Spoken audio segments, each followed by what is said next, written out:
Сәлем әлем, Караван Газет медиа порталында жаңа подкаст, жаңа сұхбат. Эфирде мен Ғалымжан Сәңгібаев және бүгінгі менің қонағым саяхатшы, ютубер Темірлан Оқашев. Темірлан, қош келдің студиямызға. Қош көрдік. Шақырғаныңызға рахмет. Оғаш жоқ.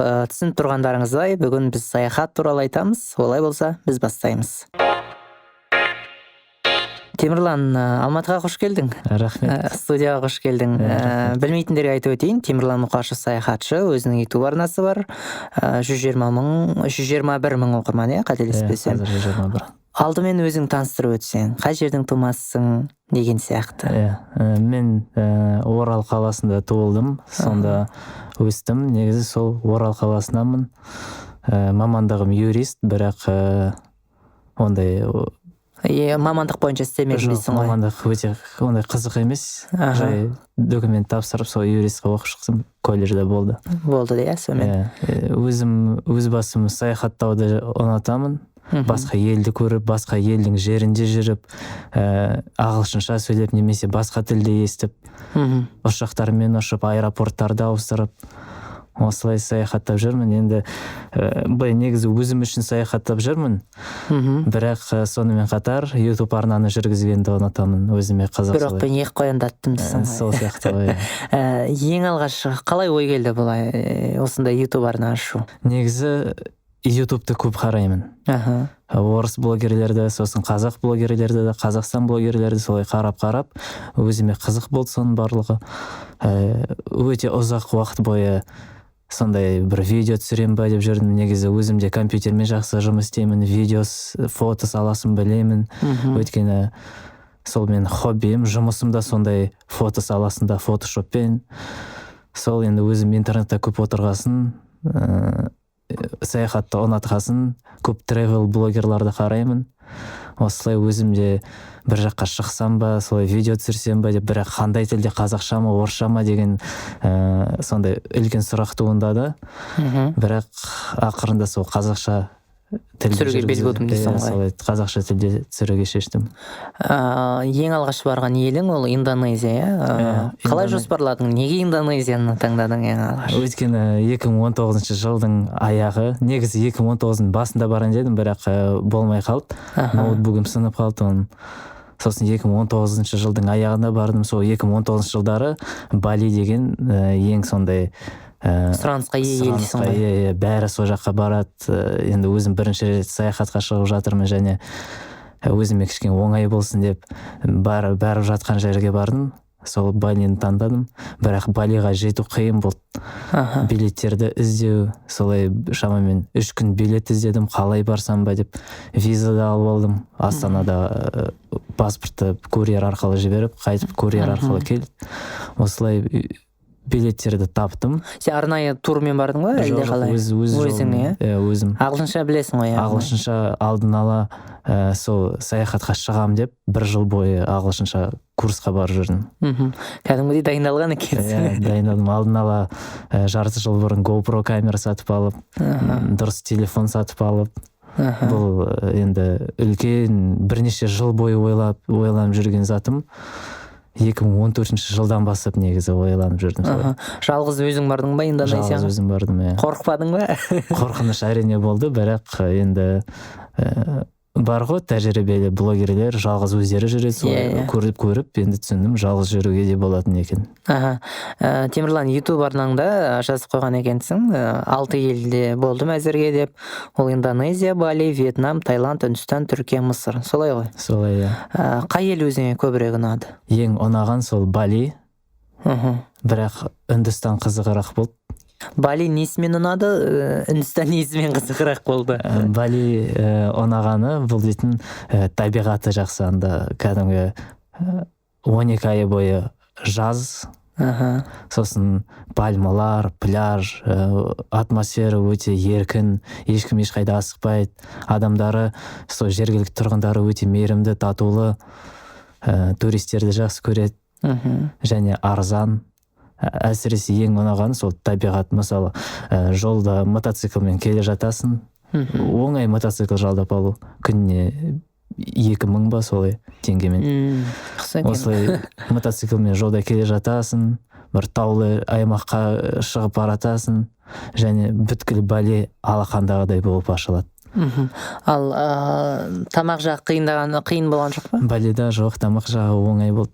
Балида тамақ жейтін жер көп және арзан. Ол жақта енді ащы тағамдары көбінесе, бірақ сонда да жеуге болады. Жеуге болады, иә. Ал Үндістан несімен қызығырақ болды? Үндістан қиын болды. Үндістан өте қиын саяхаттауға. Онда да жалғыз бардың, иә? Барлық жерге жалғыз бардым. Үндістан дегенде енді лас, адамдардың ұсқындары біз үшін мысалға қорқынышты кішкене. Бірақ Үндістан жалпы айтқанда қауіпсіз мемлекет. Қауіпсіз. Иә, қауіпсіз мемлекет жалпы айтқанда, қарағанда. Енді бұл жерде дейтін туристік жерлерде мысалға үндістер үнемі жақындап алдап кеткісі келеді, сондай толған схемалары бар туристерді алдайтын. Және үндістер бір затты айтады, екінші затты істейді. Солай қиын, лас, тамақ жағынан да қиын, адам көп, шулы, қиын өте, бірақ қызық соның барлығы. Мен білдім Үндістан сондай екен. Сонда да бардың бейсің ғой? Иә, алдын ала соған дайын болдым моральды түрде. Алданып қалған жоқсың ба енді? Алданғанда дегенде жоқ, бір рет мен сим-карта сатып алып жатқанда мені бір үндіс түйіп жіберді, сосын кешірім сұрады. Сосын жай сұрап қалды, қай жақтансың деп. Мен айттым, Қазақстаннанмын деп. Қазақстаннансың ба, мұсылмансың ба? Мен де мұсылман, мен саған көмектесем, анау мынау. Кетік, не керек саған айта бер, барлық жерге апарып, бәрін көрсетіп беремін. Мен айттым, мына же сим-карта деп жүрген едім деп. Ол сосын айтады, кетік, менде танысым бар деп сим-карта сататын. Көп әңгіме соғып келе жаттық, солай достасып қалдық тіпті. Осы сим-карта сататын адамға келіп, 800 рупия дейді. Бұл дейтін шамамен 8.000 теңге. 8.000 теңге емес, шамамен 4.000 теңге ма? Өте қымбат. Ойлап тұрмын, енді ондай баға емес енді точно. Арзанырақ болу керек. Сосын түсіндім, ол мені алдап жатқан. Осы жай тиген жоқ екен. Күрт турист екен, әдейі тиген екен солай. Қазір мынан 800 рупияға мен сим-карта сатып алам. Сосын анау 400 рупиясын оған беретін түсініп тұрмын. Шамамен солай бөлетін клиент әкелгенің үшін. Осы мен ақша жоқ, анау мынау, ондай ақша жоқ, хостелда еді. Солай кетіп қалдым. Сосын басқа жерге барсам 400 рупия екен. Қанша? 400 рупия. Бұл теңгеге шыққанда қанша? Теңге шыққанда 2200 теңге шамасы. Түсінікті. Алғашқы барған елің Индонезия дедік жаңа. Мұндай тревел арна ашу қайдан ойға келді? Нені ашу? Осындай арна ашу, иә? Саяхат туралы. Жалпы жаңа айтқандай өзіме қызық болды соның. Бізде жалпы жоқтың қасы ғой ондай YouTube арна. Ондай жоқ деуге де болады, саяхат туралы арналар. Сол енді өзім жалпы саяхатқа шығып баратырмын. Енді алдын ала камерада сатып алдым, сол бөлісейін деп, видео түсірейін деп. Осылай енді YouTube арнамды аштым. Барса өтсе, өтпес өзіме естелікке қалады видеолар. Қаншалықты сәтті болады деп ойладың өзің жалпы іштей? Іште өзім ойладым, өте сәтті болады деп. Мысалы қазір менің ойымша өте жақсы сәтті өтті деп, осы сәтті болып жатыр деп, немесе мүлдем сәтсіз болады деп. Қазір енді монетизациядан пайда көріп жатсың ба? Монетизациядан пайда көріп жатырмын. Тек қана видеоларды салған кезі, видеоларды қараған кезі монетизациядан ақша түседі, бірақ егер саяхатқа шықпай жүрсем, бірнеше ай тыныштық болғанда монетизацияның бәрі құлайды. Түсінікті. Қалай ойлайсың, неге бізде осындай арналар аз саяхат туралы? Өйткені былай жалпы қарағанда қазақтар саяхатқа құмар емес деп ойлаймын.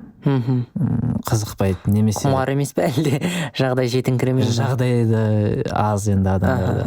Білмейді қалай шығады мемлекетке, саяхаттау бұл дейтін қымбат. Мен үшін емес дегендей бұл, тек қана бай адамдар үшін бұл космостың ар жағында жатқан зат деп ойлайды. Қол жетімсіз жерде мысалға. Көбі солай ойлайды. Және көбі сол турмен шығады. Яғни турмен болғанда қымбат, иә, ал өзің билет алып ұшақпен қонақ үй бәрін өзің төлегенде сәл арзанырақ түседі, иә, қателеспесем. негізінде билетпен шыққанда турмен шыққанда енді кішкене қымбат болады, бірақ бір жағынан жақсы, ештеңе уайымдамайсың. Ақшаны төледің, болды. Виза керек болса виза болады, перелет та, ұшатын билеттер бар, соған кіреді. Тұратын жері бар, тамағы бар, страховка да бар. Ал өзің және сол басқа мемлекетте болатын күнің шектеулі, мысалға 7 түн дейді, 10 түнге дейді. Ал өзің шыққанда енді өзің білесің дейсің. Өзің білесің, және енді саяхатқа шыққанда сонша ақша кетіріп, өзің шыққанда 7 күнге бармайсың, енді шықсаң бірнеше айға шығуың керексің. Сен мысалы осы 6 елдің максимум қанша уақыт болдың, қанша күн болдың? Мен дейтін осы Индонезиядан бастап, Индонезия, Вьетнам, Таиланд, Үндістан, соның барлығына жарты жыл кетті. Жоқ, мысалы соларда, мысалы Индонезияда мынадай күн, Түркияда мынадай күн, солардан қайсында ең көп уақыт болды? Ең көп уақыт болдым Балида. Қанша уақыт болды? 2 ай 14 күн ба, солай. Ой, өте біраз болған екенсің. Сосын шаршап қалмадың ба? 2 ай деген көп сияқты меніңше. Көп, мен дейтін негізі былай ғой, жай со жаққа кішкене көшіп деген оймен болды. Мысалы, бір жылға емес, бірнеше ай со жақта тұруға. Осы еш нәтижесіз өткен күндер өте көп болды. Жай күн бойы хостелда жатқан күндерім өте көп болды. Жай оянасың таңғы 12-де мысалға. Барып тамақ ішіп аласың, келесің, жатасың, видео қарап, Инстаграм шықып, солай күндер өтетін күндер көп болды мысалға. Индонезияда интернет жағы қалай екен? Интернет жағы сим-картамен шамалы, мысалы. Сим-карта мүмкін мен ең арзанын алғандықтан ба, сол жалпы жаман емес, бірақ сонда да Қазақстандағыдай жылдам емес интернеттері. Бірақ хостелдарда интернеттері жылдам, жақсы. Wi-Fi. 2,5 ай негізі финанс жағынан да қиын сияқты, менің ойымша. Финанс жағынан әлде жинап барсаң жақсы. Бұлай енді алдын ала ойлап қоясың, күніне осынша ақша кетсе жетеді деп. Мысалға, хостел 1500 теңге, тамағы хостелға таңға ас та кіреді, сосын қалғаны түскі ас, кешкі ас. Түскі асқа мысалға 500 теңге, кешкі асқа 500 теңге, 2500 теңге күніне. Осылай ойланып, 2500 күніне нормально. Бірақ анда-санда бір жерде бір жаққа барасың, қыдырып, анда барасың, мында барасың, тағы бірдеңені сатып аласың. Осылай кішкене енді шығын көбірек болады, бірақ ол ештеңе етпес. Түсінікті.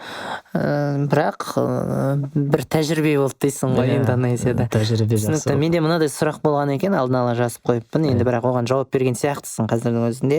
Жиіркендің демей-ақ қояйын, бірақ қай елде өзіңді біртүрлі сезіндің деген сұрақ дайындаған екенмін алдын ала. Сол Үндістан сияқты ғой. Вьетнам ұнаған жоқ. Вьетнам ба? Сол жерде біртүрлі сезіндім өзімді. Әсіресе Балидан кейін. Былай айтып жатады, Вьетнамның адамдары мысалға шаршаған. Мысалға, Мәскеуге қыста барсаң, адамдары суық, ешкім сөйлескісі келмейді, туысқандары бәрі настроениесі жоқ сияқты. Тап солай Вьетнамда да. Солай, адамдар сөйлеспейді, ағылшынша білмейді. Былай келесің, мысалы, өзің енді турист болғасын ойлайсың ғой, кішкене адамдар саған көз қарастары ерекше болады, кішкене сені жақсы қабылдайды. Аянышпен ба, немесе кішкене татулы бола ма десең, бірақ олай емес, мүлдем олай емес. Сен анда ешкімге керек емессің, мысалы, тамақ сатып алып жатқанда вьетнамша түсінбейсің, ағылшынша сұрайын десең, олар дым сөйлесіп келмейді. Ештеңе білмеймін, әйтеуір кетіп қалшы дегендей солай етіп. Міне осылай, мысалы, Вьетнамда қанша уақыт болдың? Вьетнамда 10 күн болдым. 10 күн болдың, иә. Сол 2-3 күннен кейін ойладым, жылдамырақ мына кету керек деп. Сосын билет сатып алдым, арзан, ең жақын, сол 10 күнге 8 күннен кейін болды. Соны сатып алдым да күтіп отырдым, қашан сол жылдамырақ күндер өтіп кетсе ғой деп кетіп алатындай. Кетуімен тез болды дейсің. Сол күтіп отырдым, қашан. Былай жалпы елі қалай, мысалы, ғимарат жағынан, табиғат жағынан? Былай дамыған мемлекет, ондай қалып баратқан кедей деп айту қиын. Мысалға Вьетнам өте кішкентай мемлекет, халық саны 100 миллион. Сайгон деген қала, Хошимин, трафик өте үлкен, адамдар өте көп, тар көшелер, ғимараттары былай енді заманауи ұзын ғимараттар да бар. Мегаполис кәдімгі шаһар, сосын ескі ғимараттар да бар. Бірақ халқы рөл ойнайды дейсің ғой, қалай болмас. Мысалы, жолда трафикта 90% мотоцикл. Өте сондай шулы қала. Мынау карантин кезінде Мысырда болдың және Түркияда болдың, Пандемия кезінде. Пандемия кезінде қиындау болған жоқ па? Үндістанда қиын болды. Пандемия кезінде бардың ба онда да, Мен дейтін пандемия, жалпы коронавирус атымен болмағанда шықтым ғой. Сосын Балида жатқанда жаңалықтар көрдім. Айтып бастады, сол уақыт. Қытайда бір вирус шықты, анау мынау деп. Бірақ ойлайсың ғой, қалай шықты солай емес, сол же біте қояды деп. Сосын бір мемлекетке тарады, екінші мемлекетке тарады. Мен уже сол кезде Таиландта жүрмін. Таиландта жүргенде 25 адам қайтыс болды деген жаңалықтар жүрді. Францияға кетіп қалды вирус дейтін, США өзіне жұқтырып алды деген. Сосын жайлап мен саяхаттап жүре барысында Үндістанда жүргенде бұл дейтін ақпан айының орталары пандемия көбейіп кеткен. Сосын наурыз айында бүткіл елге тарап кеткен, пандемия жарияланды. Бізде төтенше жағдай болды Қазақстанда. Бүткіл мемлекеттер жабылып қалды. Мен кезде Гоадамын. Және сол локдаун болды. Барлық қалалар жабылды. Мен негізінде жете алдың ба елге бұл кезде? Қазір айтамын соны. Гоадан мен дейтін негізі Бандалор дема бір дамыған қала бар. Үндістанның оңтүстігінде IT Астана Үндістанның. Сол қалаға барайын деп едім, Бангалор деп сияқты. Бірақ пойыздар, вокзалдар бәрі жабылып қалған, тіпті үйден шығуға болмайды. Осы хостелда қамалып қалдық. Барып кафеге тамақтанайын десем, ол да жабық. Дүкеннен тамақ алайын десем, ол да жабық. Еш тамақ болған жоқ. Сосын Гоада осындай жаңалық шықты, мысалға таңғы 8-ден 11-ге дейін бәрі дүкендер ашық болады. Заң бойынша олар ашық болған міндетті. Адамдар тамақ ала алсын деп. Бірақ барасың, бәрі бір жабық. Сосын басқа ауданға барып, ұзын кезекте тұрып, солай вермишельдерді сатып алдым. Шамамен 10 пачка вермишель сатып алдым. Және хостелға барып, бір табақ тауып, газбен солай жылытып, пісіріп, жалғыз бір вермишель жеп жүрдім. Еш тұз да жоқ, ештеңесіз, жай вермишель болды. Сосын барып тағы кетчуп сатып алдым. Сол кетчуп пен вермишель, тек қана соны жеп жүрдім. Сосын тағы хостелдағы жігіттер бір белорус және үндіс болды. Ол Бангалордікі. Үндіс. Сол екеуі шығып тамақ сатып алды, көп тамақ алды. Мен де оларға тапсырыс беріп, солай бәріміз ақша жинап, барып олар сатып алды да. Сосын үндіс тамақ пісіріп жүрді анда-санда. Былай жақсы пісіреді, вегетарианский. Шамасы 2 аптадай ет жеген жоқпын. Салмақтасқан шығарсың мүмкін сол кездерде. Сол кезде өте қатты арықтадым. Ал Түркияға қай уақытта барып едің? Түркияға осы бір ай бұрын. Ақпанның 16-сы шықтым. Қайғылы арқылы бардың о жаққа? Жалпы қазір Қазақстаннан ұшып кету немесе Қазақстанға ұшып келу өте қымбат. Қымбат, Кәдімгі өте қымбат. Білмеймін, мүмкін қазір олай емес болар, бірақ мен қарағанда билеттер кәдімгі одай қымбат болды. Сондықтан мен дейтін Оралдан Самараға бардым. Енді заңсыз өттім, білмеймін, заңды ма, заңсыз ба, әйтеуір Самарский клиникадан справка сатып алдым да. Қазақстан шығарады, бірақ Ресей кіргізбейді. Сол шақыру керек мені. Осылайша мен Самарский клиникадан справка сатып алдым, солай менде справка бар, мені шақырып жатыр. Осылай Ресейге кірдім, Самараға жеттім таксимен. Сосын Самардан таксиде отырып, Самарадан Мәскеуге дейін РЖД приложение арқылы пойызға билет сатып алдым. Сонда Ресей қабылдамай ма қазақстандықтарды, әлде қалай, әлде қазақстандықтар шығармай ма? Қазақстандықтар айына бір рет шығарады, бірақ Ресей кіргізбейді. Кіру үшін бір себеп керек. Менде себеп болды. Мен Самарский клиникаға емделуге бара жатырмын. Осылайша сосын Мәскеуге жеттім пойызбен. Ол жерден сосын Шереметьевоға барып, сол жақтан ұшып кеттім Стамбулға. Ол енді Мәскеу арқылы тым көп кетіп қалған жоқ па, қаржы жағы? Енді мысалы Ақтау жақтан болмасын, арзанырақ болмай ма? 2 есе арзан болды. Солай ма? Иә, солай 2 күн жолға кетті Стамбулға жету үшін.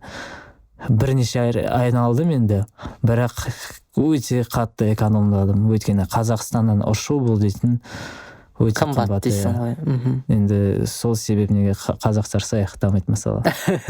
Стамбулда болдың және Анкарада болдың ба? Жоқ, әлде тек Стамбулда? Стамбулда болдым. Сосын Стамбулдан Шарм-эль-Шейхқа ұштым. Шарм-эль-Шейхта Мысырға. Мысырға. Онда Шарм-эль-Шейхта тым көп күнге қалып қойдым. Шарм-эль-Шейхтан неге дейін Каирға дейін билет алып қойып едім. Сосын билетті тапсырып тастадым. Шарм-эль-Шейхта ұзақ уақыт болу мүмкін емес деп. Өйткені бұл жерде 3 күн максимум.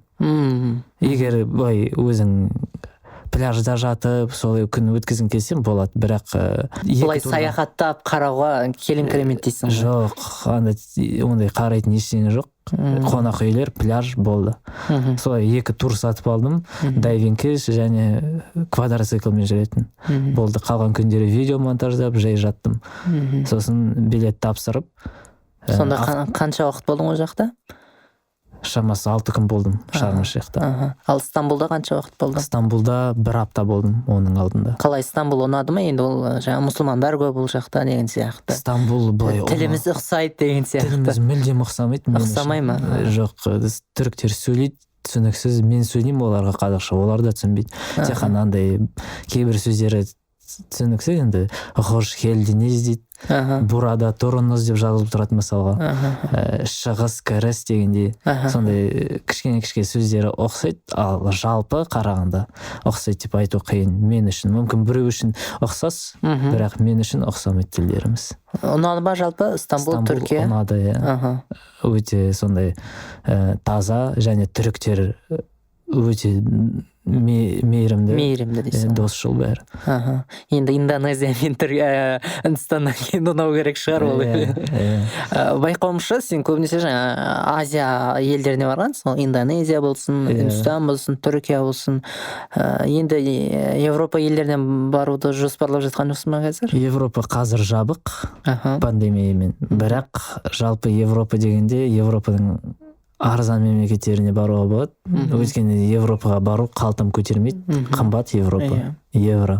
Бәрі өте қымбат, сондықтан ол жаққа баратын ондай жоспар жоқ. Және Европа жалпы мен үшін аса қызық емес, өйткені бәрі бір-біріне плюс-минус ұқсас. Ал жалпы қай елге баруды өзің армандайсың? Өзім Бангладешқа баруды армандаймын. Бұл Үндістаннан шамасы 100 есе лас және мұсылман мемлекет. Өте кішкентай тар адамдар, адам саны 150 миллион, сол үшін қызықтырады. Байқауымша саған көбінесе сондай бір Шығыс Азия елдері ұнайтын сияқты, Индонезия, Үндістан болсын, Бангладеш. Өйткені олар бір-біріне ұқсамайды. Және ондай қымбат мемлекеттер емес. Дамыған деп айтуда олай айта алмаймын олай дейсің ғой. Және сосын Қытайға барғым келеді. Қытайға да, иә. Болды. Негізінде көп қой баратын мемлекеттер, бірақ осы нақты жоспарлап жүргендерім осы 2 мемлекетке барсам ғой дегенім. Ал жаңа Мәскеуге Шереметьевоге бардым дейсің ғой, әуежайына. Оған дейін жалпы Мәскеуді араладың ба, әлде аралаған жоқсың ба? Аралаған жоқпын. Мәскеу. Бұрын болып па едің, әлде болмады ма? Мәскеуде болдым бұрын. 2015-те ол жаққа әкем екеуміз барып машина сатып алдық. Енді Оралға жақын ғой, Ресей. Және 2019-да Индонезия Балиға ұшарда тап осылай Мәскеу арқылы ұштым. Яғни Мәскеу арқылы ұшу арзанырақ дейсің ғой. Мәскеуден барлық жерге ұшу арзанырақ. Стамбулдан да солай. Жалпы Мәскеу ұнаған жоқ па өзіңе? Мәскеу ондай ұнаған жоқ. Үлкен қала, өте үлкен үлкен қалалар саны ұнамайтын сияқты байқауымша.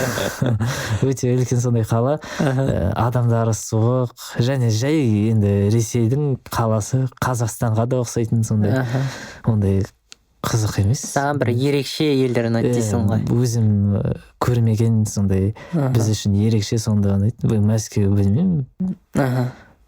Барлық жерде көріп отырмыз ғой Мәскеуді. Сен мынау Қазақстанды да аралап бір видео түсіргеніңді білем. Ол Алматы облысы, одан кейін Алматы, Астана, Бурабай, Тараз, Жамбыл облысы болды. Қай аймақ өзің көбірек ұнады?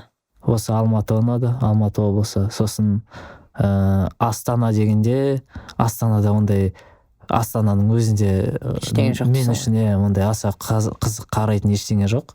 Былай енді жаңа салым жатқан қала.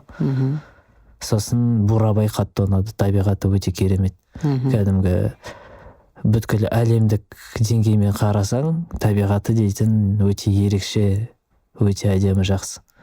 Сосын Жамбыл облысы ұнады. Өзге елге барып келген кезде, Қазақстанға келген кезде қандай күйде боласың? Осы жақында келдім.